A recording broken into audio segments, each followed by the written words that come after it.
आइए महाराज जी, बहुत स्वागत है आपका TV9 भारतवर्ष में। वृंदावन से हमें कहा जाएगा कि आप बाहर के हैं, तो फिर बताइए इस देश में कौन व्यक्ति कहाँ जाएगा। अनिरुद्धाचार्य यदि वृद्धमाओं की सेवा और यहाँ की सेवा करता है तो कुछ लोगों को कष्ट होता है। बांग्लादेश भारत का हिस्सा था, है और रहेगा। ये भारत के बंटवारा जिन लोगों ने किया, तो ऐसा क्यों बांटा? कुछ साधु संत हैं, कहते हैं इनको बाहर से आए, इनको चला जाना चाहिए। संत वृंदावन में नहीं है। यदि सेवा करना व्यापार है तो ऐसा व्यापार सबको कर लेना चाहिए। ये आरोप आप पर ये लगता है कि आप तो इस गद्दी का सम्मान नहीं करते, इसका दुरुपयोग करते हैं। यदि आपको 90 लोग अच्छा कहेंगे तो 10 लोग बुरा कहेंगे।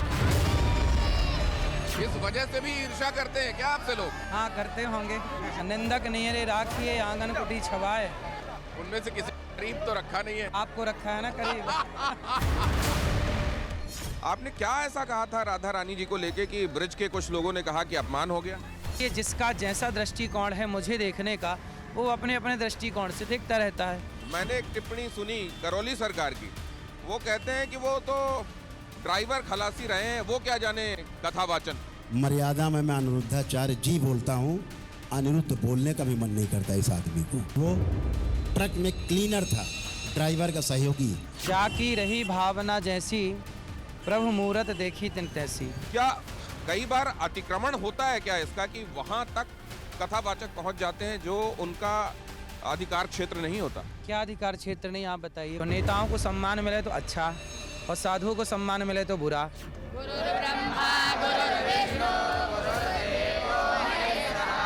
हम तो कहते हैं गुरुकुल में भी तलवार सिखाना सिखाओ, बच्चों को झांसी की रानी, बेटी को और बेटों को शिवाजी बनाओ।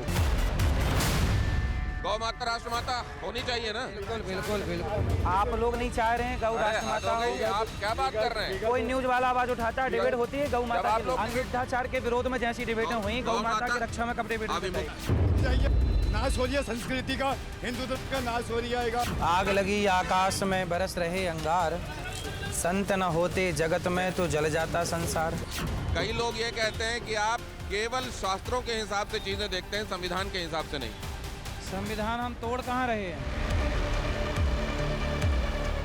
हिंदू राष्ट्र की जो बात की जाती है, आप उसके समर्थन में हैं? बिल्कुल, हिंदू राष्ट्र होना चाहिए। मैं महाराज जी से 2-3 चीजों के लिए असहमत हूँ। तो गौ माता को राष्ट्र माता होना चाहिए, हिंदू राष्ट्र होना चाहिए, लेकिन विलंब हो रहा है तो आप कह रहे हैं कि आप लोग इसके लिए जिम्मेदार। जब व्यास मंच से बैठ करके हम इस प्रकार के शब्दों को यूज करेंगे, तो लड़कियां लाते हैं 25 साल की। अब 25 साल की लड़की 4 जगह वो मुंह मार चुकी होती है। प्रकार के शब्द आपने यूज किए कि हाँ, आज लड़की अगर 24 साल की है तो वो कई जगह उसकी जवानी फिसल गई होगी।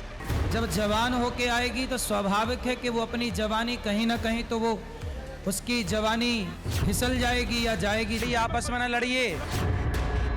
आपने क्या बोला? लड़कियां आधे कपड़े पहनती है, लड़कियां चारित्र्यहीन होती है। कलयुग में आप वैश्या को वैश्या नहीं कह सकते। वो है तो वैश्या, पर सुनना चाहती है कि मैं सती सावित्री। महाराज जी, आपके पास ऐसा क्या सबूत था जिसके बेसिस पे आपने ये कह दिया? साधु को क्या चाहते हैं आप? बस बैठा माला जपे। कथावाचक का तात्पर्य है कि वो व्यक्ति को परमात्मा से कनेक्ट करे, ना कि व्यक्ति को क्रिटिसाइज करे। सारे लड़का लड़की अधर्म पे चल रहे हैं। अब बताओ, शादी के पहले एक लड़का किसी लड़की के कंधे पे हाथ डाल के चल रहा है, उसके संग नाच रहा है ना, लिव इन में रह रहा है। कोई किडनैप कर ले, किसी महिला के साथ कोई दुराचार हो जाए, वो कहे कि इसका रूप इसके लिए जिम्मेदार है, मैं जिम्मेदार नहीं।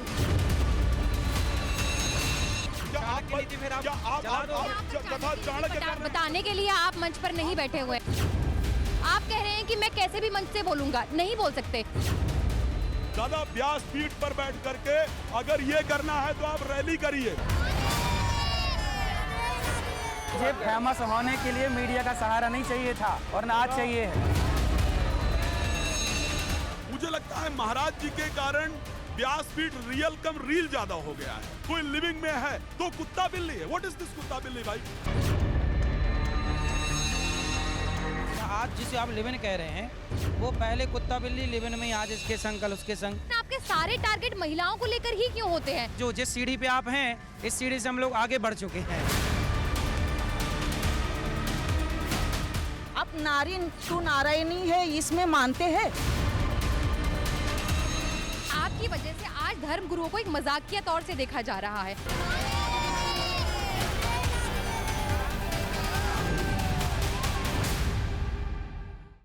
नया साल और बहुत सारी नई बातें जिनके बारे में पुरानी बातों के संदर्भ में भी कुछ नया जानना है और नई कही हुई बातों के बारे में भी वो नए आयाम जानने हैं जो अनिरुद्धाचार्य जैसे बहुत ज़्यादा सुने जाने वाले कथावाचक कहते हैं। तो वो तमाम लोग जिनकी कही हुई बातों का असर देखने को मिलता है, उनकी कही हुई, उनकी की हुई क्रियाओं की प्रतिक्रिया देखने को मिलती है, उन्हीं में से एक हैं अनिरुद्धाचार्य भी। और इससे बढ़िया क्या जगह होगी, गौरी गोपाल आश्रम में भगवान के सम्मुख हम खड़े हुए हैं। तो नीर क्षीर विवेक के साथ आप लोग सुनिएगा भी, और इसी नीर क्षीर विवेक के साथ यहाँ पर सवाल भी पूछे जाएंगे। पुरानी बातों के वो पहलू जो अभी तक छुए नहीं गए और नई बातों के वो आयाम जो आप जानने के लिए उत्सुक हैं, वो आज अनिरुद्धाचार्य जी के साथ बातचीत में आपके सामने होगा। राधे राधे।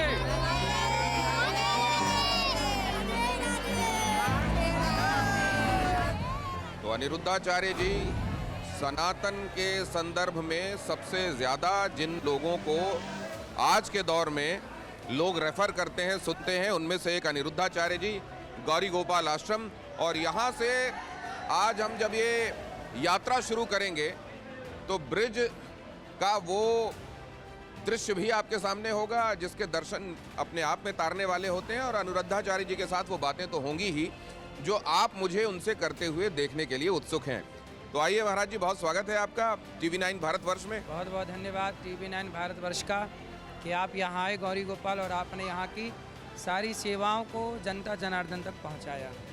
आचार्य जी, बहुत सारी बातें आपकी पहले से जनता जनार्दन तक है, उनके संदर्भ में भी बहुत सारी दिलचस्पी है जो आज आपके सामने रखूंगा। बिल्कुल बिल्कुल, जरूर। तो आइए भगवान को प्रणाम करते हुए आगे बढ़ते हैं। यहाँ पर देखिए, लोग दोनों तरफ कतारों में आचार्य जी की एक झलक के लिए यहाँ पर खड़े हुए हैं, और देखिए किस तरीके से उनके लिए हर दिन ये जन सैलाब उमड़ता है। देखिए, इनमें माताएं भी हैं, वृद्धाएं भी हैं। पूरी दुनिया में जब ये बात एक तरीके से प्रसारित भी हुई और प्रचारित भी कि महिलाएं और महिलाओं के संदर्भ में अनिरुद्धाचार्य जी की कही हुई बातें, वो क्या उसमें सच्चाई है, साफगोई है, या उन्होंने कुछ ऐसा कहा है जो लोगों को ठेस पहुंचाने वाला है। राधे राधे।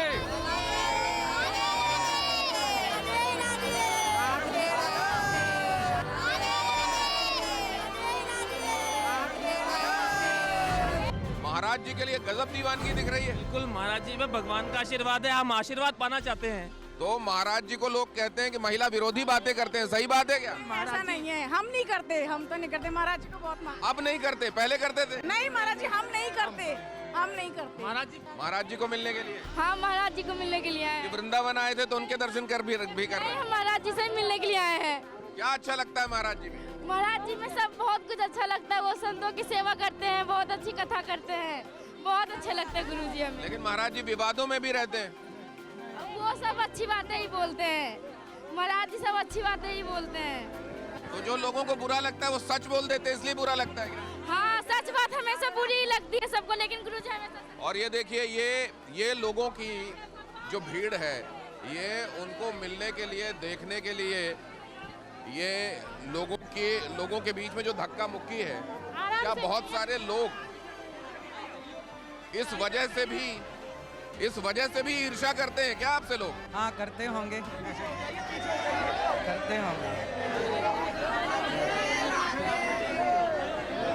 तो महाराज जी कहते हैं कि इससे वो इनकार नहीं करते कि हाँ, ये भी एक वजह हो सकती है कि लोग उनसे ईर्ष्या करते हो सकते हैं। चाहने वाले ज्यादा हैं कि ईर्ष्या करने वाले? ईर्ष्या करने वाले तो ना के बराबर हैं, प्यार करने वाले बहुत हैं। तो ऐसा नहीं होता कि किसी एक व्यक्ति के सब चाहने वाले ही हों? राम और माता जानकी का भी लोग विरोध किए हैं, तो ये बैलेंस है, कुछ अच्छे लोग कुछ बुरे लोग। यदि आपको 90 लोग अच्छा कहेंगे तो 10 लोग बुरा कहेंगे, और वो सुनना चाहिए। उससे फर्क पड़ता है आपको? क्या फर्क पड़ेगा, वो अपना काम कर रहे हैं, हम अपना काम कर रहे हैं।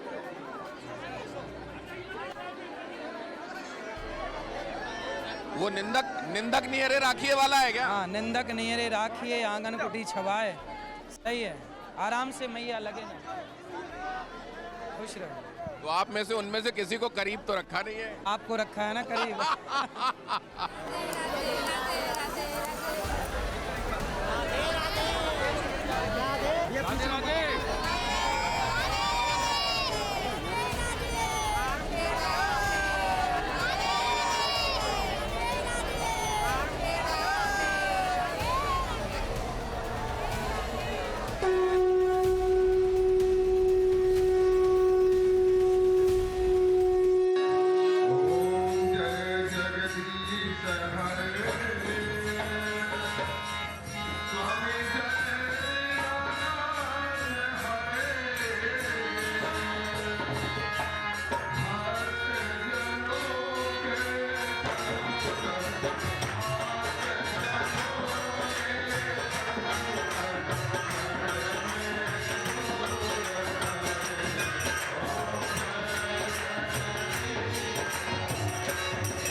अनिरुद्धाचार्य जी जब पूजा के लिए यहाँ पहुँचते हैं तो वो अकेले नहीं होते हैं, उनकी अर्धांगिनी भी साथ में होती हैं। वो भी आज साथ हैं।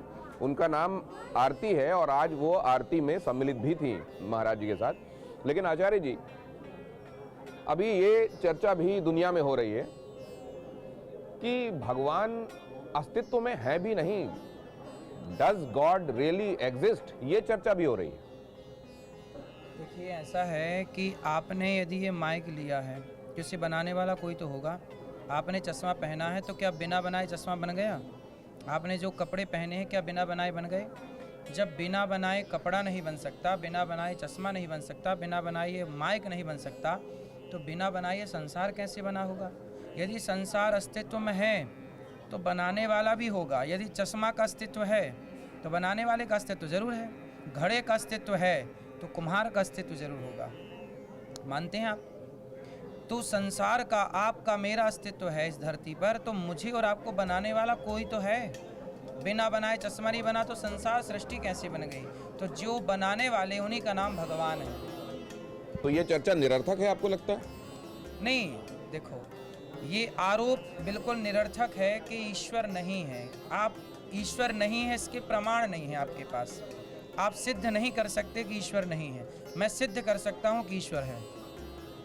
सिद्ध करने के प्रमाण मेरे पास हैं। और अब जैसे आपने सिद्ध कर दिया कि ईश्वर है, क्योंकि अगर कोई निर्माण हुआ है तो उसका निर्माता भी होगा, ये अगर सिद्ध कर रहे हैं आप, तो साथ में ये बताइए कि बहुत सारे लोग एक ईश्वरवाद को मानते हैं और हमारे सनातन में तो बहु ईश्वर हैं। भगवान राम भी हमारे राम हैं, कृष्ण भी हमारे भगवान हैं। ये बहु ईश्वरवाद को आप कैसे देखते हैं? नहीं, बहु ईश्वरवाद नहीं है। एको ब्रह्म द्वितीयो नास्ति। ईश्वर एक था, एक है, एक रहेगा। अब इस यहाँ सनातनियों को समझना ये है कि ईश्वर तो एक है, लेकिन उनके रूप अनेक है। अनेक रूप रूपाय विष्णवे प्रभु विष्णवे। विष्णु सहस्त्र नाम जब आप पढ़ेंगे तो वहाँ यही बात कही कि ईश्वर तो एक है, वह नारायण एक है। लेकिन जब प्रहलाद पर संकट आया तो नरसिंह बन के आ गए।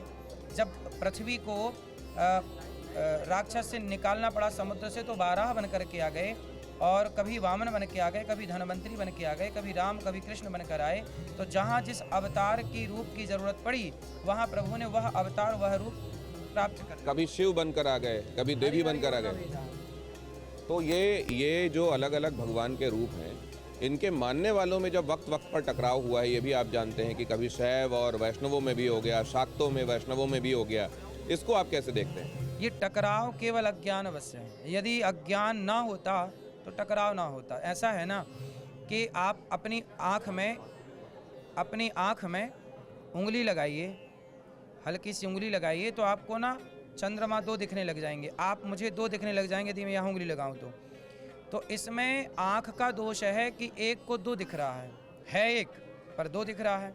ईश्वर एको ब्रह्म द्वितीयो नास्ति। ईश्वर एक है पर अज्ञान के कारण दो और तीन और चार और पाँच नजर आते हैं। तो वो लोग जो कहते हैं कि हमारा ईश्वर को मानने का तरीका सर्वश्रेष्ठ है, उसके अलावा जो भी दुनिया में दूसरे मान रहे हैं उनको तो जीने का भी अधिकार नहीं है इस धरती पर, और बल्कि उनके रक्त पिपासु वो लोग हो जाते हैं, उनको आप कैसा मानते हैं? देखिए, जहाँ खून खराबा हो धर्म के नाम पर, वहाँ केवल अज्ञानता है। इसके लिए एक छोटी सी बात है कि ईश्वर को जिसने जितना जाना, जितना पहचाना, हमारे सनातन में शिव को जिसने जितना जाना शिव को उतना कह दिया, राम को जिसने जितना जाना राम के बारे में उतना कह दिया, कृष्ण को जितना जाना कृष्ण के बारे में उतना कह दिया। जो दावा है उस दावे के बीच में आप ये क्या मानते हैं? ईश्वर को मानने का सर्वश्रेष्ठ तरीका, ईश्वर तक पहुंचने का सर्वश्रेष्ठ तरीका हर किसी का दावा है। क्रिश्चियनिटी का अपना दावा है, इस्लाम का अपना दावा है और सनातन का अपना दावा है। किसका दावा सर्वश्रेष्ठ है और क्यों? सनातन का दावा सर्वश्रेष्ठ इसलिए है क्योंकि सनातन अहिंसा के रास्ते से चलता है। अहिंसा ही परमो धर्मः। और इस रास्ते से आगे चल के समाधान ये निकला कि राम ही केवल प्रेम प्यारा, मिलहि न रघुपति बिनु अनुरागा, किए जोग जप ज्ञान विरागा। मोहन प्रेम बिना नहीं मिलते, चाहे कर लो कोटि उपाय। तो मूल है प्रेम। यदि आपके भीतर प्रेम जाग गया भगवान के लिए तो आप पा लेंगे। तो ये अहिंसा परमो धर्मः, इसकी अगली लाइन है धर्म हिंसा तथैव च। तो धर्म हिंसा, अब वो भी जो हिंसा कर रहे हैं उसको कह देंगे हम अपने मजहब के हिसाब से हिंसा कर रहे हैं। नहीं, हिंसा करना जरूरी है, हिंसा करना भी जरूरी है। यदि आप हिंसा नहीं कहते, यदि भगवान कृष्ण से अर्जुन ने यही तो कहा कि मैं युद्ध नहीं करना चाहता, मुझे शांति चाहिए, भगवान ने कहा युद्ध नहीं करना चाहता, तो क्या है वहाँ भगवान ने नपुंसक शब्द का प्रयोग किया। तुम नपुंसक हो क्या? अर्जुन के लिए लड़ो, लड़ना धर्म है। तो धर्म ना कई बार जंगल में ध्यान करना धर्म हो जाता है, तो कई बार युद्ध करना धर्म हो जाता है। किससे युद्ध करना है, किस वजह से, युद्ध की वजह क्या है, वो वजह बताएगी कि वो धर्म है कि अधर्म है। लेकिन हिंसा तो फिर ये अगर वो सिस्टम के हिसाब से, संविधान के हिसाब से, वहाँ के तंत्र के हिसाब से तय किया जाता है कि सज़ा में क्या होना चाहिए, तब तो ठीक है। लेकिन अगर हिंसा को हर किसी को ये कह दिया जाए कि आप तो धर्म के हिसाब से हिंसा कर रहे हैं तो ठीक ही कर रहे हैं, तो हर कोई अपने हिसाब से हिंसा को सही जायज़ मान लेगा। जैसे सेना आतंकवादी को मारती है तो आतंक को मारना सेना का धर्म है। पुलिस अपराधी को मारती है, उसे मारना धर्म है। वो पुलिस का धर्म है, वो सेना का धर्म है। हमें आपस में, यदि लोकतंत्र है, आप भी धर्म का आचरण करते हैं, मैं भी धर्म का आचरण करता हूँ, तो आपस में लड़ने की जरूरत नहीं है ना। और जहाँ आपने अपना धर्म छोड़ा, भगवान श्री कृष्ण ने क्या कहा कि जब एक योद्धा से एक योद्धा लड़ता तो धर्म था, पर अभिमन्यु से 7 योद्धाओं ने युद्ध लड़ा। अब आपने धर्म की मर्यादा तोड़ दी, इसलिए गुरु द्रोणाचार्य जी को भी अधर्म से मारा गया।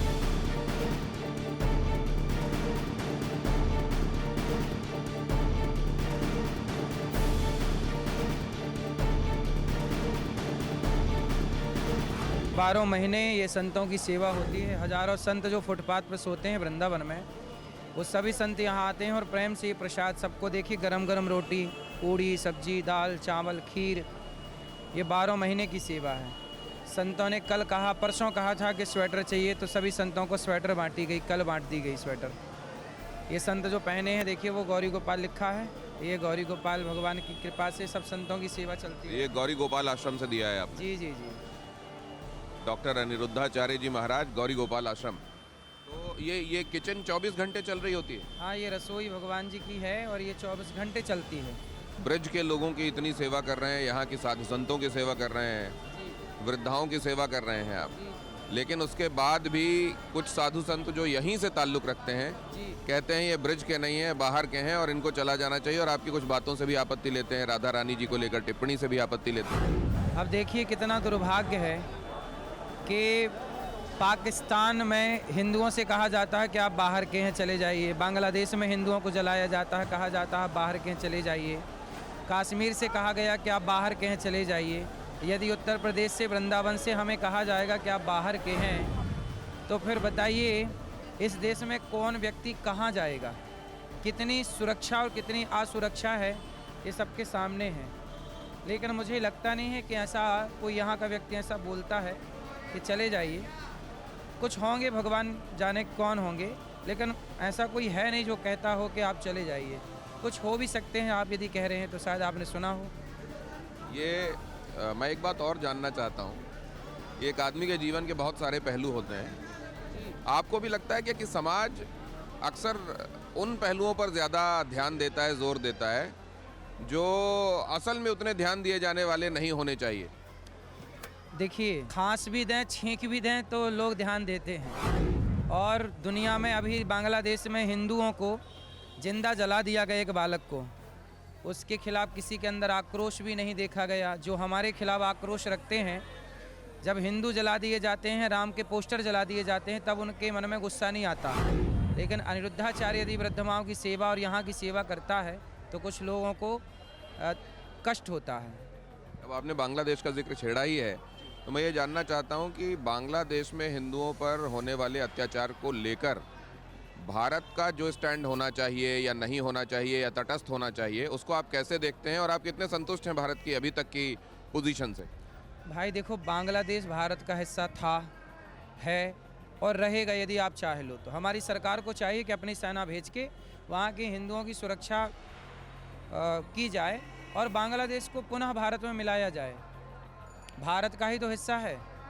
मुझे एक बात समझ में नहीं आई, ये भारत के बंटवारा जिन लोगों ने किया तो ऐसा क्यों बांटा?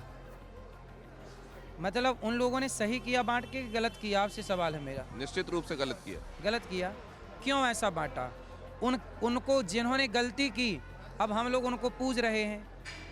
उनका सम्मान होना चाहिए कि अपमान होना चाहिए?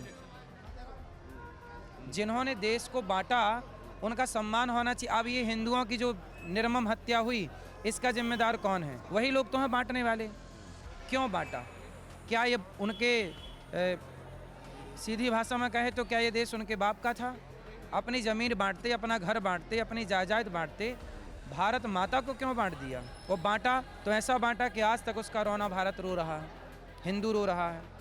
तो आप वो समझते हैं कि एक गलती थी जिसको सुधारा जाना चाहिए? बिल्कुल सुधारा जाना चाहिए। वापस उन हिस्सों को एक किया जाना चाहिए? बिल्कुल एक ही करना चाहिए और ठीक ठीक से करना चाहिए। सैकड़ों हजारों संत सेवा आ रही है, संत सेवा कर रहे हैं, बहुत अच्छे संत हैं।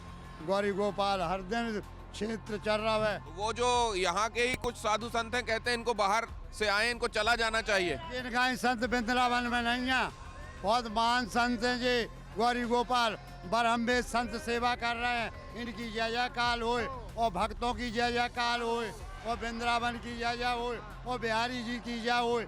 ऐसे भक्तगण हमारे वृंदावन में आवे तो हम संतों का उद्धार होवे। राधे राधे। गुरुजी, क्या गुरु दीक्षा लेना जरूरी होती है? जो लड़का पसंद आए, अब विवाह मत करो, रहने लग जाओ उसके संग, तो चलेगा काम। एक तराजू में आप पतिव्रता नारियों को रखो और दूसरी तराजू में आप लिवन में रहने वालियों को रखो, तो क्या दोनों का पलड़ा भारी होगा? महाराज जी के साथ अब हम जा रहे हैं उनके गुरुकुल और गौशाला की तरफ, और रास्ते में उनसे बातचीत भी होती जाएगी। महाराज जी, तो ये मध्य प्रदेश जबलपुर से आपको ब्रजरज ने पुकार लिया? बिल्कुल, बिहारी जी ने बुलाया है और उन्होंने अपने चरणों में बसाया है। राधा रानी की कृपा है और उन्हीं की कृपा से यहाँ सारी सेवाएं निरंतर चल रही हैं, अखंड चल रही हैं। तो यहाँ जब हम आचार्य जी के साथ ब्रिज की गलियों में निकल रहे हैं, तो आप ब्रिज धाम के दर्शन भी कर रहे हैं। रास्ते में कहीं ऐसी जगह होगी जिसके बारे में स्वामी जी को, आचार्य जी को आपको कुछ बताना होगा, तो वो बताएंगे भी, और बाकी बातचीत तो उनके साथ चली रही है। तो ये सवेरा, ये सुबह का समय और वृंदावन की कुंज गलियां और उसमें स्वामी जी का, आचार्य जी का साथ।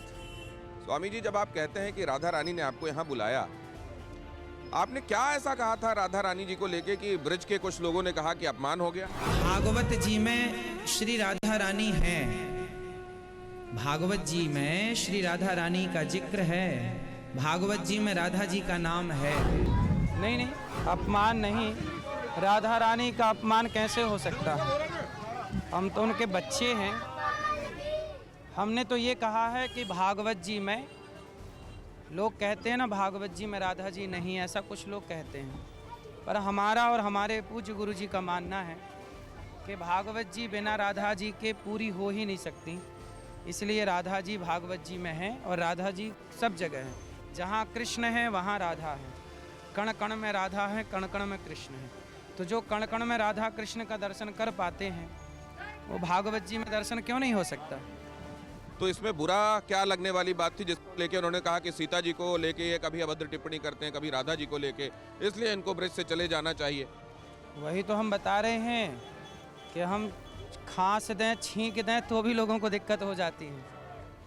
और कुछ लोग हैं जो खुलेआम राम जी का पोस्टर, अभी कुछ दिन पहले आप लोगों ने खबर चलाई थी कि राम जी का पोस्टर दक्षिण में कहीं दशहरे के टाइम जलाया गया, तब लोग नहीं आगे आते और गलत चीज़ों का विरोध करते।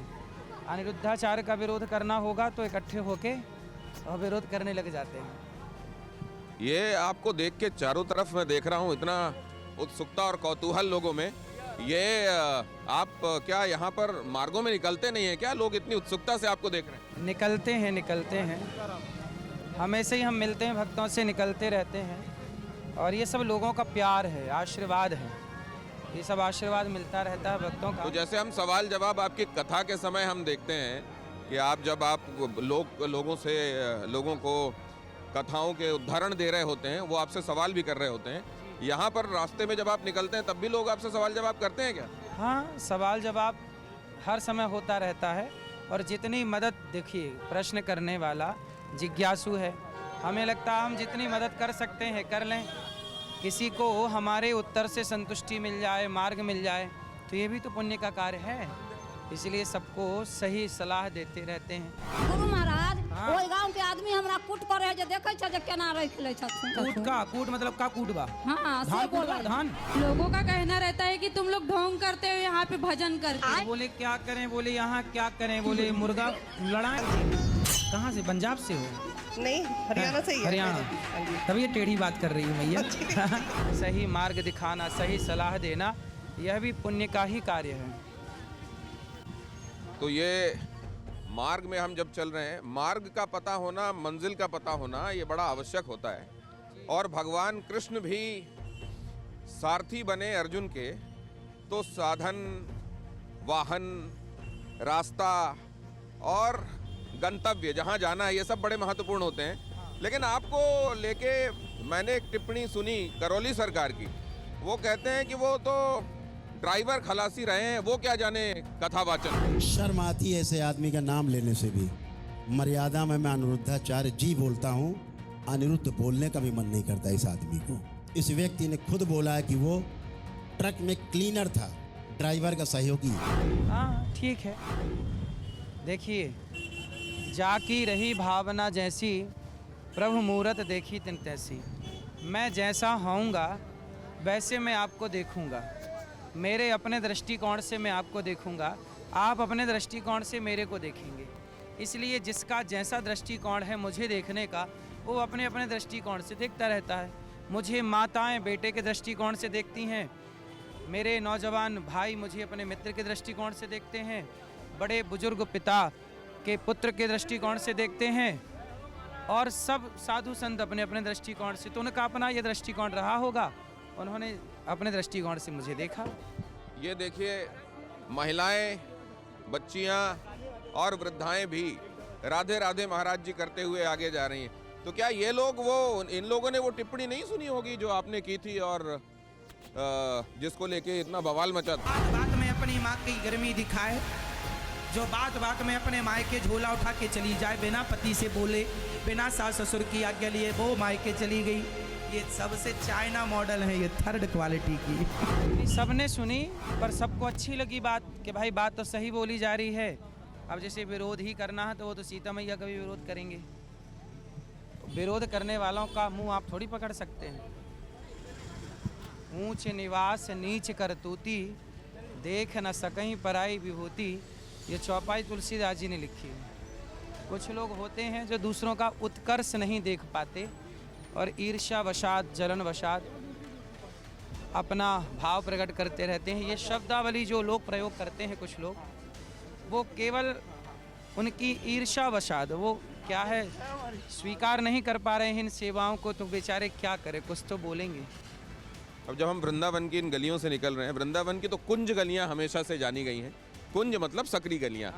अब यहाँ पर आधुनिकीकरण की बात भी हो रही है, कॉरिडोर की भी, बांके बिहारी कॉरिडोर की भी बात हो रही है। आप कैसे देखते हैं इसको? देखिए यहाँ जो कुंज गलियाँ हैं वही यहाँ की पहचान है, इसलिए कुंज गलियाँ, यहाँ की सांकरी गलियाँ, प्रेम गली अति सांकरी, जामे दो न समाए, जब मैं था तब हरी नहीं, अब हरी है मैं नाए।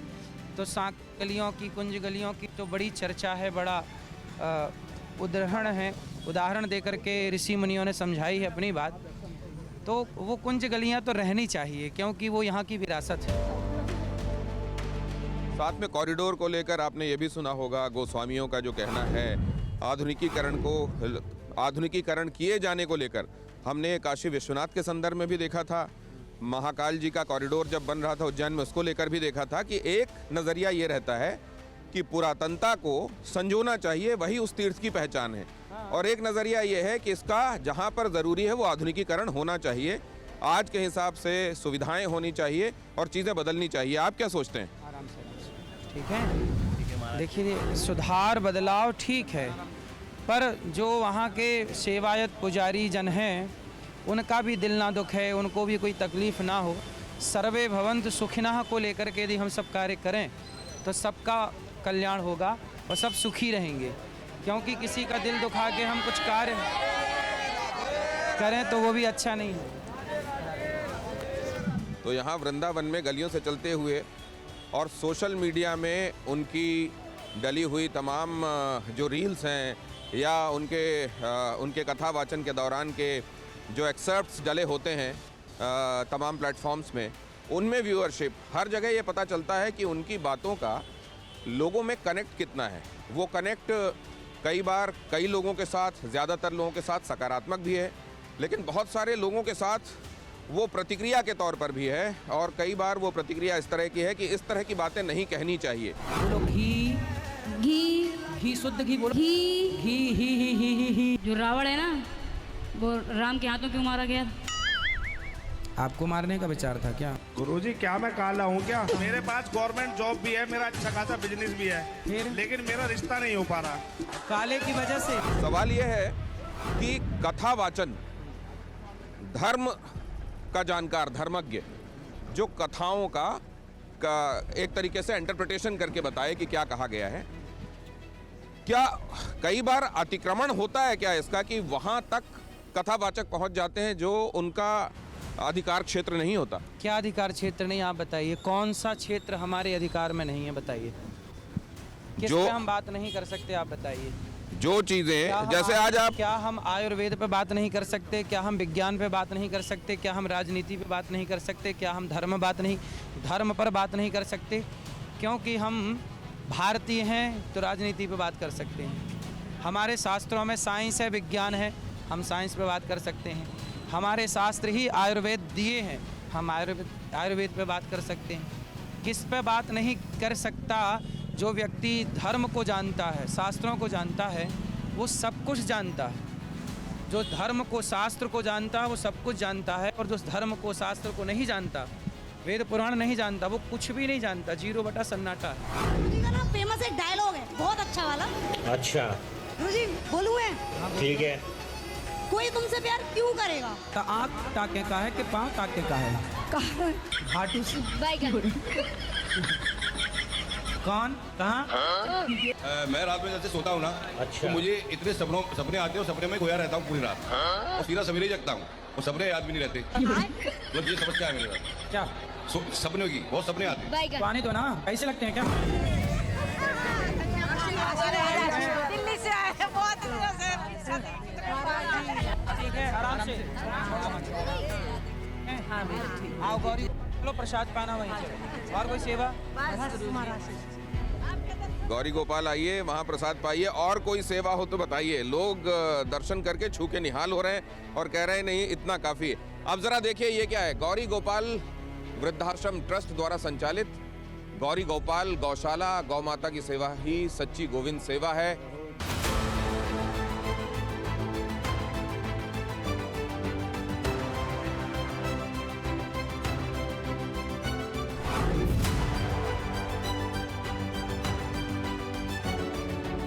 किस भावना के साथ आपने गौशाला की यहाँ शुरुआत की? ये गौशाला है और यहाँ गुरुकुल है।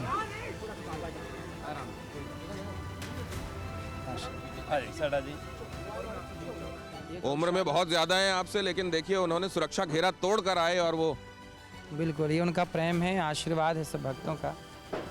जी, तो आप गौशाला के विषय में बता रहे थे। ये गौशाला है, ये देखिए गाय के लिए भूसा आया है, एक ट्रॉली अभी अभी आपके सामने।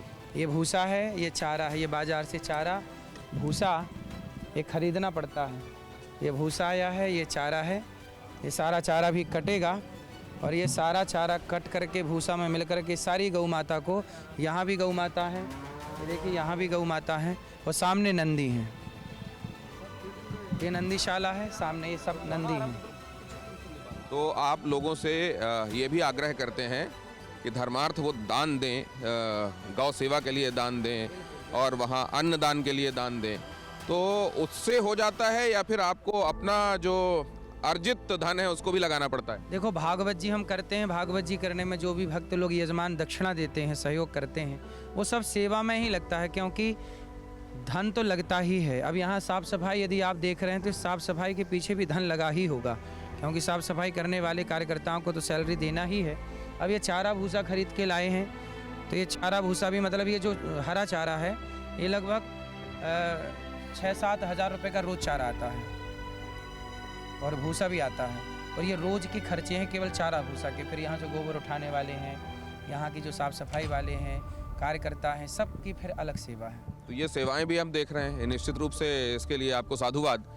लेकिन लोग एक और बात जानना चाहते हैं कि महाराज जी के पास बड़ी उनको महंगी घड़ियां पहने हुए देखते हैं, बड़ी लग्जरी गाड़ियों में भी देखते हैं और साधन संपन्नता में भी देखते हैं। तो मैं एक बात जानना चाहता हूं कि कथावाचक का जीवन कैसा होना चाहिए, सादा कि आधुनिक सुख सुविधाओं से लैस? अब देखो, ये घड़ी है 1500 रुपया की, 12-1500 की घड़ी। आपकी तस्वीरें जो पुरानी वाली हैं ना, उनमें मोबाइडो की और बड़ी बड़ी घड़ियां भी दिख रही हैं। ऐसा है, देखिए, किसी ने वो घड़ी दी तो वो पहन ली, किसी ने ये घड़ी दी तो ये पहन ली। ये 1500 की, अब इसमें नहीं बोलेंगे लोग 1500 की घड़ी। भाई आप देना चाहें तो 1 लाख की। वैसे आप क्या कहते हैं, एकदम सादा होना चाहिए जीवन या आपके हिसाब से? क्योंकि देखिए, उनको बाबा बागेश्वर को लेकर भी बातें हुई, वो ऑस्ट्रेलिया गए, उनके चश्मे को लेकर भी बातें हुई। तो आप लोगों की, कथावाचकों की वेशभूषा, उनके रखरखाव, उनकी गाड़ियाँ, पहनावा, इसको लेकर भी बात होती है। क्या है हमारे देश की कुछ लोगों की कि लोग पहले क्या कहते हैं कि अरे बेटा तरक्की करो, नाम कमाओ। वो जब व्यक्ति नाम कमा लेता है, तरक्की कर लेता है, तो फिर वो बोलते हैं यार क्यों कर लिए तरक्की, क्यों नाम कर लिए हमारी तरह रहते। तो दुनिया चाहती है कि हम जैसे हैं वैसे आप भी रहें। ऐसा है कि संतों का काम है समाज की सेवा करना। अब देखो, सर्दी लगेगी तो संतों को भी लगेगी, कंबल, रजाई और स्वेटर तो उन्हें भी पहननी पड़ेगी। अब कोई कहे कि संतों को कहे तुम नहीं, जीवन जीने के लिए जो मूलभूत है वो तो चाहिए, सबको चाहिए, लेकिन जो कथावाचकों को लग्जरी में आजकल देखा जाता है वो ठीक है आपके हिसाब से? अब ये बताइए कि बॉलीवुड में उनसे बड़ी लग्जरी लाइफ कोई जीता होगा? उनके खुद के प्लान होते हैं, खुद के जेट होते हैं, खुद की व्यवस्थाएं होती हैं, और वो बेच क्या रहे हैं? गुटखा। जो गुटखा बेच रहे हैं वो लग्जरी जिए, वो खुद का हेलीकॉप्टर रखें, खुद का प्लान रखें, खुद के मैंने सुना है कि उनके खुद के घर 5-5 हज़ार, मतलब हज़ारों, मतलब बड़ी आप इम्पोर्टेंट बात कह रहे हैं कि वो किन किन चीज़ों का एंडोर्समेंट करते हैं, ये बात सही है। लेकिन मैं एक बात जानना चाहता हूँ, वो करें तो कि साधु संत कथावाचक सादा जीवन उच्च विचार पे जोर देते रहे हैं, तो सादा जीवन ही तो जी रहे हैं। बताइए, हमारे जीवन में देखिए, आपने तो पैंट पे, आपके कपड़े ज़्यादा महंगे, हमारे कपड़े सस्ते हैं। मैं तो जिस पेशे में उस हिसाब से काम किया हुआ है मैंने, मैं उस हिसाब से हूँ आपको कि आप लोग जितने महंगे कपड़े पहनते हैं, बेटा बाल ना खा लो भैया। तो जितने महंगे कपड़े आप लोग पहनते हैं, हम लोग तो देखिए कुर्ता, ये बगलबंदी और धोती, ये धोती हमारी अधिक से अधिक 500-700 हज़ार रुपए की आ जाती है। आप थोड़ा इधर आ जाइए वरना वो, हाँ। तो ये हमारे सिंपल कपड़े होते हैं, और देखिए हम पहने भी भारतीय पहनावा है, आप लोग तो वो जो आपकी जो मतलब बड़ी बड़ी गाड़ियाँ और वो सब है, वो सब जस्टिफाइड है आप कह रहे हैं? देखिए, बड़ी बड़ी गाड़ियाँ नहीं हैं हमारे पास।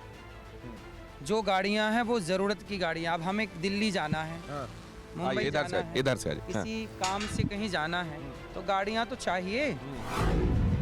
अब गाड़ियों का युग है तो गाड़ियाँ चाहिए। तो ये सब सादगी में आ रहा है जो आप बता रहे हैं? ये गाड़ी भी है, ये सादी गाड़ी है, सिंपल गाड़ी है, छोटी गाड़ी भी हमारे पास। तो जहाँ जिस छोटी भी है और बड़ी भी है, जहाँ जिस गाड़ी की ज़रूरत है वहाँ उस गाड़ी से जाना होता है, क्योंकि यात्राएं करनी होती हैं। तो यात्राएं करेंगे कैसे? वैसे महाराज जी यहाँ पे वृंदावन में इतने सारे कथावाचक हैं। अभी जैसे पुंडरीक महाराज जी को तो अभी गार्ड ऑफ ऑनर वगैरह भी दिया गया, उसकी बड़ी चर्चा हो रही है। ये भी कहा जा रहा है कि संविधान के हिसाब से होना चाहिए था कि नहीं, संवैधानिक पद पर बैठे हुए व्यक्ति को सलामी दी जा सकती है, गार्ड ऑफ ऑनर दिया जा सकता है। ऐसे किसी धर्मज्ञ को उसका आदर अपनी जगह है, लेकिन ये नहीं किया जा सकता। इसको आपने कैसे देखा? देखो, संविधान, इसका मतलब ये हो गया कि संविधान पद पे, संवैधानिक पद पे जो नेता बैठे हैं, एक तरफ तो वो कहते हैं कि सबका आदर सम्मान एक साथ हो, और जब सम्मान होने लगता है तो मिर्ची लगने लग जाती है। भाई सबका सम्मान करिए ना फिर। भाई हम तो कहते हैं कि जितना सम्मान प्रधानमंत्री का उतना भारत के रिक्शे वाले का भी हो। ये बताइए, सम की बात कौन करता है? नेता ही लोग ना करते हैं कि सब भेदभाव मिटाओ बोलते हैं।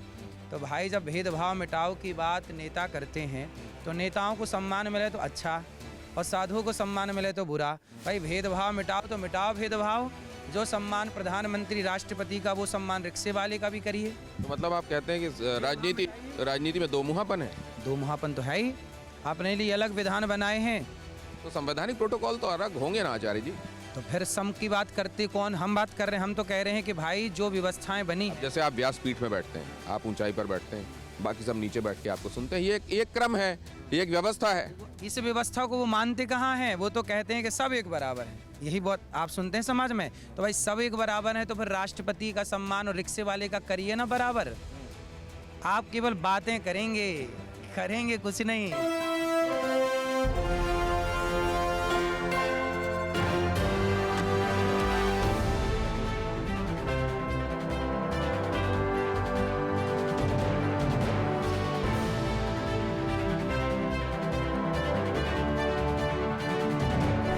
अब हम आ गए हैं उस तरफ जो परिक्रमा मार्ग है, और यहाँ भी आपसे कई बातें होनी है, और यहाँ मेरे साथ कुछ मेहमान भी जुड़ रहे हैं जो आपसे सवाल जवाब करेंगे। आपका परिचय करा देता हूँ।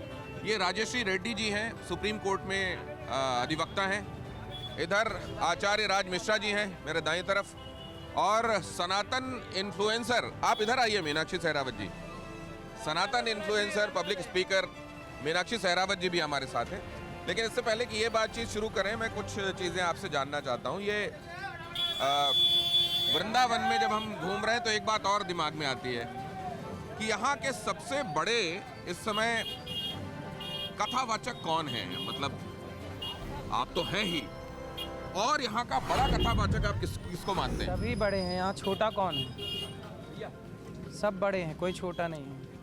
कथावाचक सब बड़े ही हैं, जो भगवान का गुणगान करें सब श्रेष्ठ हैं।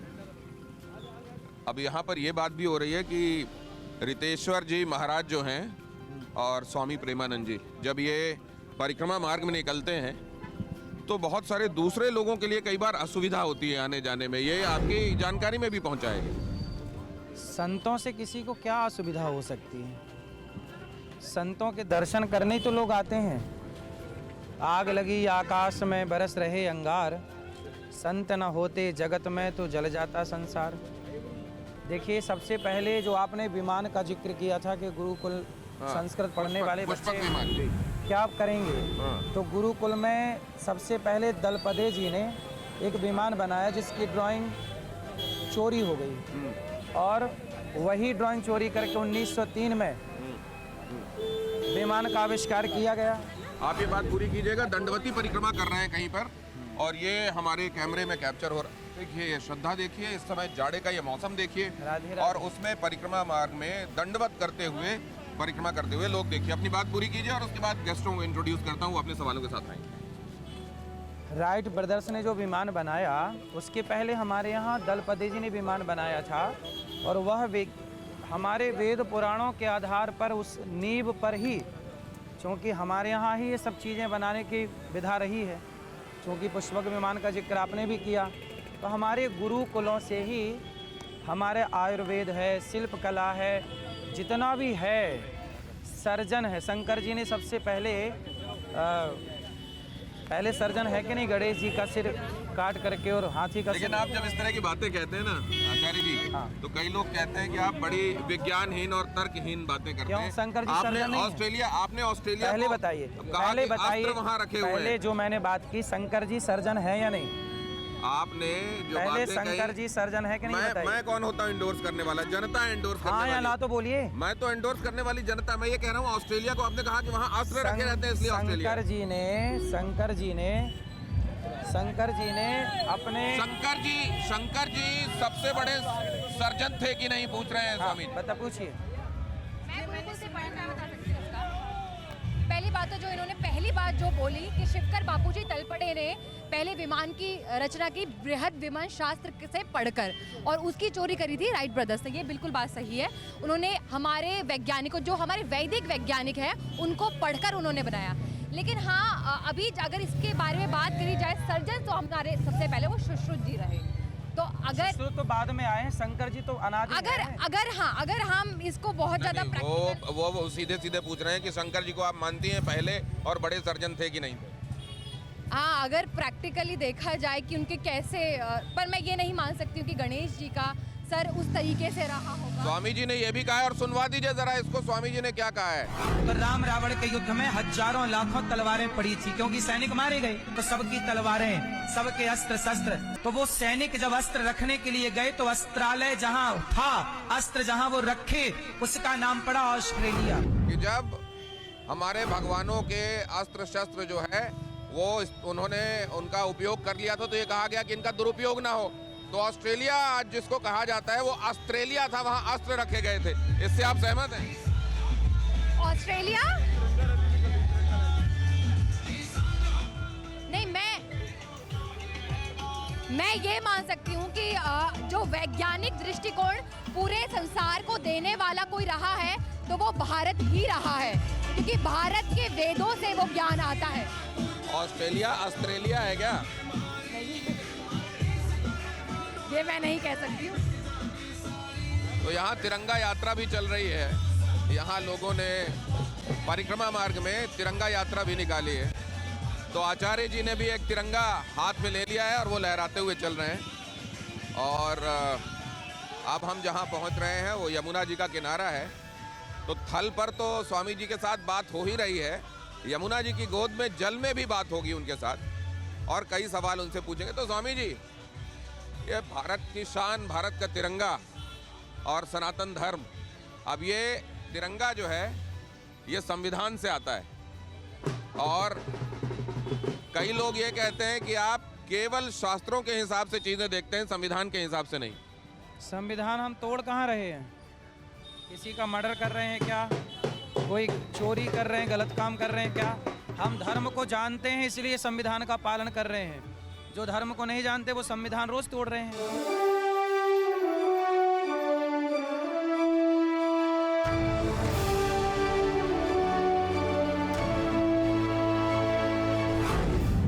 तो जब आप कह देते हैं कि किस उम्र के लोगों को शादी करना चाहिए और अगर इस उम्र के हो जाएं तो फिर ऐसा हो जाता है वैसा हो जाता है, वो संविधान के हिसाब से क्या उम्र होनी चाहिए शादी की आप बताइए? पहले 16 साल में विवाह होता था। हमने पूर्वजों की बात की, हमने ये नहीं कहा 14 साल, हमने ये नहीं कहा कि आप भी अपनी बेटी का विवाह करो। आप बजाएंगे भाई साहब तो आप बजा लीजिए, फिर हम बात नहीं कर पाएंगे। राज मिश्रा जी, ऑस्ट्रेलिया वाली बात में पूछ रहा था स्वामी जी से कि स्वामी जी ने कहा है कि अस्त्र जहां रखे गए भगवानों के वो जगह, आप इस पे कायम है आज भी? हाँ कायम है, कोई दिक्कत नहीं। वही है ऑस्ट्रेलिया? वही ऑस्ट्रेलिया है और क्या। तो अमेरिका का भी कुछ बता दीजिए इस तरह का। ऑस्ट्रेलिया आप गए? नहीं, मैं तो नहीं गया हूँ, लेकिन आप गए होंगे। मैं गया हूँ ऑस्ट्रेलिया में गया। वहाँ के जो प्राचीन लोग हैं वह आज भी वैसे ही हैं, मतलब उनके लंबे लंबे हैं, वो बनावट वैसी ही है जो पुरानी है और वो पुरानी विरासत में सनातन को मानते हैं पुराने प्राचीन लोग। तो वहाँ क्या ऐसे चिन्ह मिले जिससे आपको सनातन की निशानियाँ मिली? जिसमें बहुत सारे संतों से सुना है मैंने और संत थोड़ी। आप जब खुद गए हैं तो फिर आपको सुनना क्यों पड़ रहा है? भाई जाने के बाद तो कंफर्म हुआ, सुना तो पहले भी था। तो वहाँ कुछ दिखा तब की तलवार गदा कुछ दिखी आपको? तलवार गदा देखो, संस्कृति होती, आज तो वो देश गुलाम है ना। तो मतलब आप ये कह रहे हैं कि गुलाम है वो, उनका अपना अस्तित्व खत्म हो गया ना, तो फिर आजादी की मांग थोड़ी कर सकते हैं। तो फिर इसी तरह कनाडा का भी किसी वजह से नाम होगा, कनाडा का, अमेरिका का भी किसी वजह से नाम होगा क्या? ब्रज में से शराब अंडा मांस बंद, इसलिए यहाँ हस्ताक्षर करा रहे हैं। अभी 1 मिनट सही है, सही है। कथा करवा रहे, गाय माता राष्ट्रीय माता बने। गौ माता राष्ट्रमाता होनी चाहिए ना, बिल्कुल बिल्कुल तो बिल्कुल। फिर देर क्यों हो रही है? कोई न्यूज वाला आवाज उठाता है, डिबेट होती है गौ माता जब आप लोग बोल रही है किस पे जा रहा है? अरे भाई, जैसे बाकी डिबेट होती है, गौ माता पे कब डिबेट हुई बताइए? गौ माता पे कब डिबेट? अत्याचार के विरोध में जैसी डिबेटें हुई, गौ माता की रक्षा में कब डिबेट हुई? अविमुक्तेश्वरानंद से लेकर आप जैसे साधुओं से लेकर जब जब जिसने कहा उसको हमने दिखाया ना। डिबेट क्यों नहीं करते? जो डिबेट भी हुई है नहीं हुई, हमें बताइए। अरे आप क्या बात कर रहे हैं? ये देखो, ये सारे मुद्दा है आप क्यों नहीं हो रहा है, क्यों नहीं हो रही है राष्ट्रमाता गौ माता? क्योंकि इसलिए नहीं हो रही है कि एक सुई अगर हमको भारत से एक मिनट हटिए, रुक जाइए, नाश हो रही है संस्कृति का, हिंदुत्व का नाश हो जाएगा। इसलिए नहीं हो रही है कि एक सुई अगर हमको विदेश पहुंचानी है तो सेल टैक्स से सारी चीज़ें जांच होके जाती है। यही मांग करने के लिए तो हम सड़कों पे उतरे हैं। यही तो हमारी मांग है कि हमारे तीर्थ क्षेत्रों में शराब अंडा मांस बेचा जा रहा है, हमारी गाय काटी जा रही है। सरकार को गाय को राष्ट्रीय माता घोषित करना चाहिए। गाय राष्ट्रीय माँ, सबकी माँ गाय, गावो विश्वस्य माता। तो इन दोनों झंडों में आपके लिए महत्वपूर्ण कौन सा है? दोनों ही महत्वपूर्ण है, दोनों श्रेष्ठ हैं। मैया राधे राधे। नहीं, लेकिन आरोप तो ये लगता है कि ये जो बहुत सारे तरह के मान्यताओं वाले लोगों का देश है, उसमें एक खास तरह के विचार को हावी करने की कोशिश की जा रही है। खास तरह का कौन सा विचार, आप बताइए, स्पष्ट बोलिए। स्पष्ट सनातन, स्पष्ट हिंदू। भाई, ये हिंदुस्तान है तो ये हिंदू प्रधान तो होना ही चाहिए। बाकी तो सब इस देश में आए हैं, ये सनातन का देश है, सनातनियों का देश है। तो जब बाकी हिंदू, तो यहाँ पे मुगल आए हैं ना। तो हिंदू राष्ट्र की जो बात की जाती है, आप उसके समर्थन में हैं? बिल्कुल, हिंदू राष्ट्र होना चाहिए। कितने लोग चाहते हैं कि हमारा भारत हिंदू राष्ट्र बने? यदि आप चाहते हैं कि हमारा देश हिंदू राष्ट्र बने तो हिंदू राष्ट्र बनाने के लिए पहले आप ब्राह्मण क्षत्रिय वैश्य शूद्रों को संगठित होना पड़ेगा, एक होना पड़ेगा। भेद भावना की जितनी दीवारें तोड़नी पड़ेंगी। तो गौ माता को राष्ट्र माता होना चाहिए, हिंदू राष्ट्र होना चाहिए। जरूर। लेकिन विलंब हो रहा है तो आप कह रहे हैं कि आप लोग इसके लिए जिम्मेदार हैं। बिल्कुल, आप लोग जिम्मेदार हैं। आप लोग डिबेट नहीं करते अच्छी चीजों पर। सरकार जिम्मेदार नहीं है। इस सरकार को तो आप लोग ही बताएंगे कि साहब यहाँ सही है। आप लोग जब कह रहे हैं दुनिया भर तक बात पहुंच रही, सरकार तक नहीं पहुंच रही है। सरकार, बाबा बागेश्वर भी माहौल बनाते हैं हिंदू राष्ट्र के लिए। हाँ, तो क्यों नहीं हो रहा है हिंदू राष्ट्र, बताइए। वही तो मैं पूछ रहा हूँ कि आप लोग कह रहे हैं, हम लोग तो कह क्या ही इस तो सकते हैं। सरकार में साधु संतों की सुनवाई नहीं हो रही है? हम लोग कह ही तो सकते हैं, लड़ तो नहीं सकते ना। ये कह रहे हैं और इनकी सुनी नहीं जा रही है क्या इस सरकार में? नहीं, देखिए, ऐसा नहीं है कि सरकार में सुनी नहीं जा रही है। सरकार अपनी तरफ से अपना कार्य कर रही है, लेकिन वो बिल्कुल सत्य है कि इस देश का संत जो है, चाहे वो राष्ट्र के लिए बात की जाए या गौ के लिए बात की जाए, उसके लिए सदैव तैयार है। और वाकई में, क्योंकि 70 साल जो हमने अभी तक जो भी शासन रहा है, उसमें वाकई संतों की नहीं सुनी गई है, हम लोगों की नहीं सुनी गई है। अब सरकार है, सुन रही, उसमें कोई दो राय नहीं। मैं महाराज जी से उसमें असहमत नहीं हूँ। मैं महाराज जी से 2-3 चीजों के लिए असहमत हूँ, और जिसको लेकर के मुझे लगता है क्वेश्चन होना चाहिए।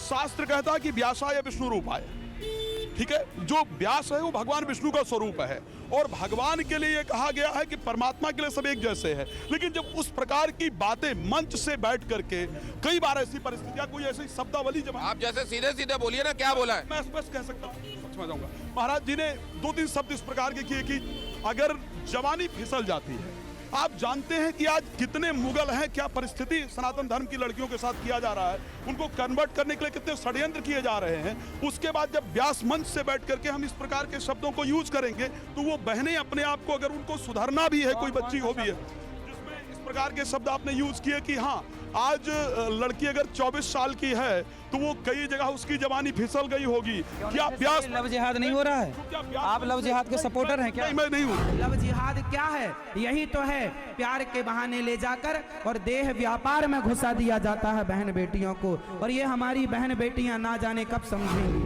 क्या व्यास मंच से ये सब ठीक है? व्यास मंच किस पहले सुनिए, पहले सुन लीजिए, अब सुन लीजिए। एक बार में माइक ये असत्य बोल रहे हैं, उसका मैं खंडन करूँ।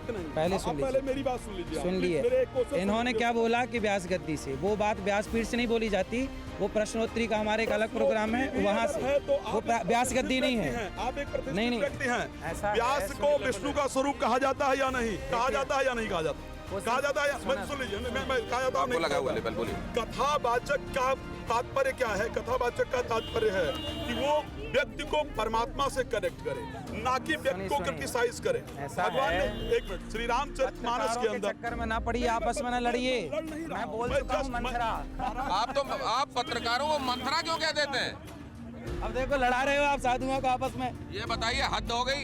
एक तरफ कहते हैं निंदक नियरे राखिए, दूसरी तरफ कहते हैं मंथरा। सनातनी हम हिंदुओं का दुश्मन कौन है? हम हिंदुओं को पहले मंथरा लड़वाती थी, आज ये कुछ मीडिया लड़वा रही है। ये मंथरा का अपडेट वर्जन है आज की मीडिया। इसलिए नहीं, आप ये बताइए, पहले तो आप ये बताइए, पत्रकार मंथरा हैं क्या आपकी निगाह में, और आप इस पे कायम हैं क्या? कुछ पत्रकार तो देखो है, आप डिनाई नहीं कर सकते। अब आप पहले क्या कहते हैं कि लड़की अगर 24 की हो गई तो मुंह मार, फिर कहते हैं कुछ लड़कियां, फिर आप कह देते हैं पत्रकार मंथरा, फिर कहते हैं कुछ पत्रकार। ये क्या है? नहीं, वो पूरा कुछ ही बोला गया है शुरू में। एक सेकंड, वो तो ये कह रहे हैं, और आपने ये भी कह दिया पत्रकारों को कि हम किसी का बाप का नहीं खाते हैं। ये आपकी शब्दावली होनी चाहिए, कथावाचक साधु की शब्दावली होनी चाहिए। साधु को क्या चाहते हैं आप? बस बैठा माला जपे? नहीं तो अरे उनको अगर साधु भाषा की मर्यादा नहीं रखेंगे तो दुनिया किसकी तरफ देख के सीखेगी? सीधी भाषा नहीं समझते लोग साहब, जिस भाषा में समझते हैं उसी में समझाना चाहिए। उसके लिए रोड पर आकर प्रदर्शन करना होगा। व्यासपीठ की एक गरिमा है। व्यासपीठ के लिए श्री रामचरितमानस में कहा गया है, ते श्रोता वक्ता समशीला और समदर्शी जाने हर लीला। अगर आप व्यासपीठ के अंदर हैं, कथा कर रहे हैं, तो फिर सभी को एक समान दृष्टि से। राजश्री रेड्डी जी, ये जो खासतौर से अनिरुद्धाचार्य जी, वो कहते हैं मैं संविधान का उतना ही आदर करता हूँ। आपने उनके व्यक्तित्व और कृतित्व में संविधान सम्मत चीजें होती देखी हैं या उससे अलग चीजें होती देखी? देखिए, उनका कार्य तो मैं भी बता रही हूँ ना, उनका जो कार्य है, जो वृद्ध माताओं का आश्रम बनाया है, बहुत सारी अन्न सेवा करते हैं, उसके लिए तो मैं एज ए ह्यूमन भी उनके साथ हूँ। लेकिन उन कथावाचक का वो रोल क्या है? What is the role of kathavachak? कथावाचक ये होता है कि असामान्य सामान्य लोगों को बिठा के ज्ञान का आपको ज्ञान का ये करना है, रोशनी देना है कि समाज में कुछ गलत हो रहा है तो उनको समझाना है। अगर आप समझाने का भी एक तरीका है। अगर आप एक रिक्शा वाले को बोलोगे कि नहीं भैया आप इस गलत तरीके से बोलोगे तो वो समझेगा नहीं। अगर कहीं गलत हो रहा है तो आप उसको सही तरीके से समझाइए। One wrong can not do the correct with the wrong act only. आपने क्या बोला? लड़कियां आधे कपड़े पहनती है, लड़कियां चारित्र्यहीन होती है, और चाइल्ड मैरिज एक्ट को भी आपने बढ़ावा दिया। अभी तो आपने 2021 का एक बिल देखा है जिसमें एक लड़की की उम्र आयु नहीं आपने बोला है महाराज जी उसी, हाँ अभी लेट में कंप्लीट नहीं, झूठ नहीं सर, आपने बोला है कि 24 साल की उम्र में लड़कियां वहां तक। अब आपने महाराज जी का कहना है, मैंने ये बात नहीं कहा कि सारी लड़कियां चरित्रहीन होती हैं, और ना उन्होंने ये कहा कि सारी लड़कियां 25 की उम्र तक होते होते दुष्चरित्र हो जाती हैं, ऐसा नहीं कहा। सारी नहीं, जिसको भी बोला है उन्होंने गलत शब्द में उनको वर्णन किया है। आने वाले टाइम पे देख लेना, लोग फिर जल्दी शादियां करना शुरू कर देंगे। क्यों? क्योंकि अब लड़कियां लाते हैं 25 साल की। अब 25 साल की लड़की 4 जगह वो मुंह मार चुकी होती है, सब नहीं पर बहुत। और वो 25 साल की जब तक आती है तो पूरी जवान होके आती है। जब जवान होके आएगी तो स्वाभाविक है कि वो अपनी जवानी कहीं ना कहीं तो वो उसकी जवानी फिसल जाएगी या जाएगी। उसमें सर एक क्राइम है। आप उसको, आप किसी को डिग्निटी को, अगर वुमेन की डिग्निटी को डेरोगेट कर रहे हो तो दैट इज द क्राइम। हाँ, आप महाराज जी, आपके पास ऐसा क्या सबूत था जिसके बेसिस पे आपने ये कह दिया? क्या आपको कोई अगर इस मामले में, और अब तो इसमें आपको इसमें जवाब सवाल भी दर्ज होने हैं कोर्ट में। सारे सवाल जवाब हम देते चले आए हैं, आगे भी देते चले आएंगे। तो सबसे पहले भाई सीधे से 2-3 चीजें कही गई। महाराज जी के एक और प्रश्न, आप भगवान की कथा हम लोग कर रहे हैं, और भगवान की कथा करने के बाद आप ये कहते हैं कि सीता जी का हरण इसलिए हुआ क्योंकि सीता जी सुंदर थी। सुंदरता दोष है। मैं जानना चाहता हूं, मैंने अभी तक श्री रामचरितमानस के अरण्य कांड के अंदर यह अध्ययन किया था कि रावण कहता है खर दूषण मौसम बलवंता तीन ही न मारे भी भगवंता, पर ब्रह्म ने अवतार लिया है, मैं उनके साथ जाकर के वैर करूंगा, और वहां जाकर के माता जानकी का हरण करता है, इवन माता जानकी को प्रणाम करता है। अगर देखा जाए श्री रामचरितमानस की चौपाई है, तो फिर इस विषय को लेकर के आना कि माता सीता सुंदर थी इसलिए उनका हरण हो गया, व्हाट इज दिस? मतलब क्या ये व्यासपीठ की गरिमा है? बहुत सारे कारण रहे होंगे माता सीता के हरण में, पर यह भी एक कारण था कि माता सीता की सुंदरता ने, माता सीता बहुत सुंदर थी, इसलिए रावण ने उन्हें हरने का मन बनाया। क्या हम अपने ही भगवानों को बैठ करके व्यासपीठ से अगर इस प्रकार अपमानित करेंगे, इट मींस कि हम तो आप उनका जवाब भी तो लीजिए। आप बहुत लंबा सवाल पूछ लेते हैं। महाराज जी चाणक्य नीति पढ़े हैं कभी? मैं पढ़ा हूं दादा, मैं धर्म पर इतना मैंने अध्ययन चाणक्य किया है। नीति पढ़े हैं तो अति रूपेण वही सीता अति गर्भेण रावण, ये श्लोक नहीं पढ़ा? सुन लीजिए, पहले ये बताइए, पहले ये बताइए, अब सुनने को तैयार नहीं है। वो जो पूछ रहे हैं उनका जवाब दीजिए। वो ये कह रहे हैं कि आपने चाणक्य नीति में अति गर्भ, वो रावण को बहुत ज्यादा गर्व था और सीता बहुत रूपवती थी, ये उसमें लिखा हुआ है ना। क्या रूपवती होना फिर गलत है? उसमें लिखा है जो वो ना बताएंगे हम। चाणक्य नीति फिर आप जला दोगे। कथा चाणक्य बताने के लिए आप मंच पर नहीं बैठे हुए हैं ना। देखिए आप नहीं सर एक गुरु जी एक मिनट रुकिए। आप गुरुकुल चला रहे हैं, हाँ कि ना? मैं गुरुकुल से पढ़ी हुई हूँ, मेरी बात सुनिए, मेरी बात सुनिए। आप गुरुकुल चला रहे हैं, मैं गुरुकुल से पढ़ी हुई हूँ।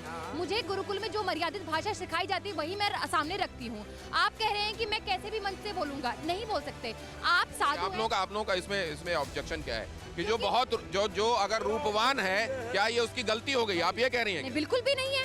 मतलब अगर उन्होंने कहा कि सीता जी बहुत रूपवती थी, ये उनके लिए परेशानी हो गई। क्या आप ये कहना चाह रही हैं कि रूपवती की इसमें क्या गलती है? ऐसा क्यों कहना चाहिए? आप ये कह रही हैं? बिल्कुल।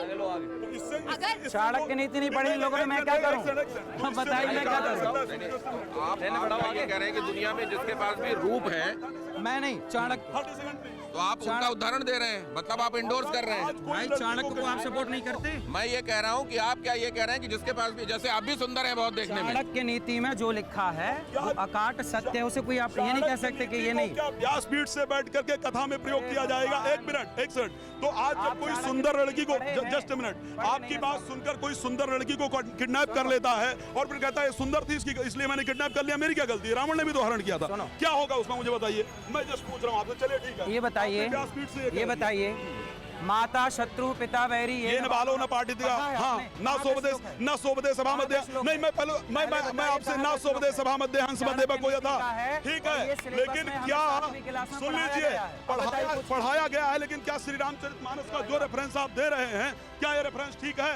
कल कोई लड़की का किडनैप करेगा और वो कहेगा सुंदर इसलिए मैंने किडनैप कर लिया, ठीक है?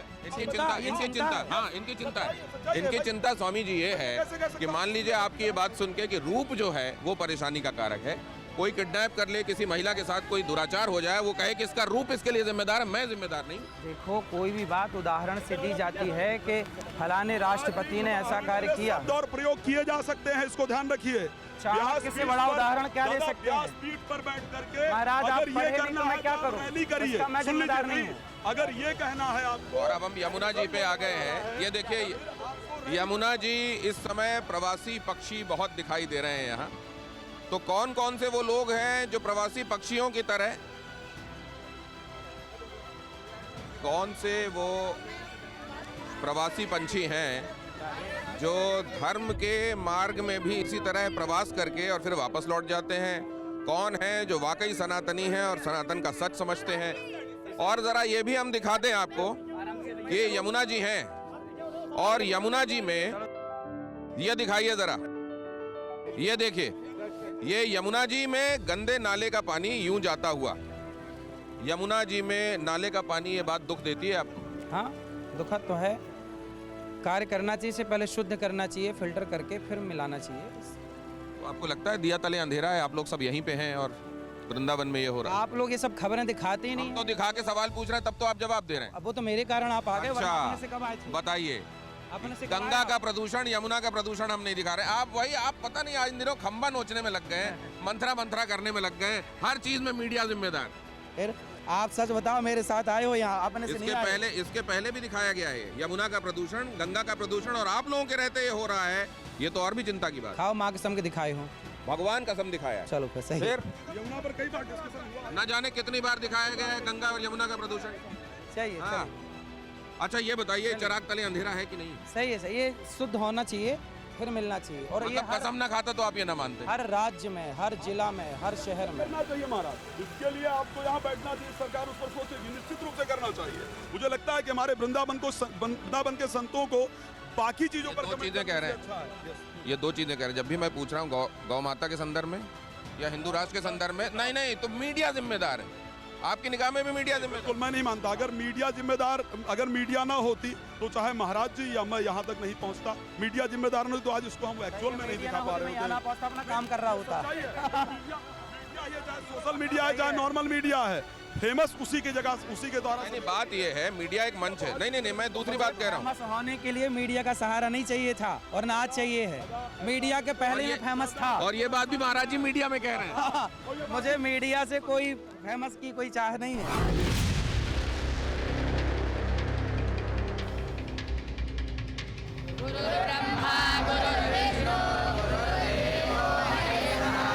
हम तो कहते हैं गुरुकुल में भी तलवार सिखाना सिखाओ। बच्चों को झांसी की रानी, बेटी को और बेटों को शिवाजी बनाओ।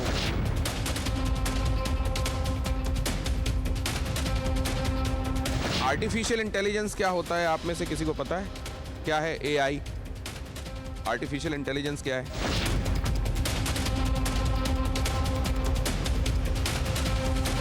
दुनिया जब सीता मैया से सहमत नहीं हो पाई तो लोग मेरे से सहमत हो जाएंगे सारे लोग।